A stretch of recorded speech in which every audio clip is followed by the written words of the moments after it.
Share ko lang guys! Here nga pala kami sa Korean Mart Ramen Cafe. Nag-uulan kasi nitong mga nakaraang araw kaya humigop muna kami ng sabaw. In-game na naman ang mga akla o naghahanap ng malalafong. Heaven nga pala tong place na to sa mga mahihilig sa mga Korean food. At ito na nga nagluluto na si Akla. Marami nga din pala kaming na-order din dito. Umorder kami ng 2 bowl na noodles, japchae, fish cake, nori, at mooncake. Umorder din pala kami dito ng sushi at meron din dito ang marble potato.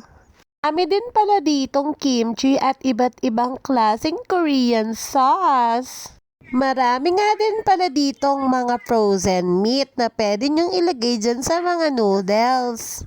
Or pwede rin naman kayong mag-do-it-yourself hot pot. Ang pinaka nagustuhan ko dito is yung kanilang japchae at saka yung fish cake. Pati na rin syempre yung favorite kong nori. Parang ayun din kasi yung mga nakakain natin din sa mga sangyupsal. Sobrang busog nga kami nito. Tingnan niyo si Akla. O, nagbibilang kung ilang nori yung nakain niya.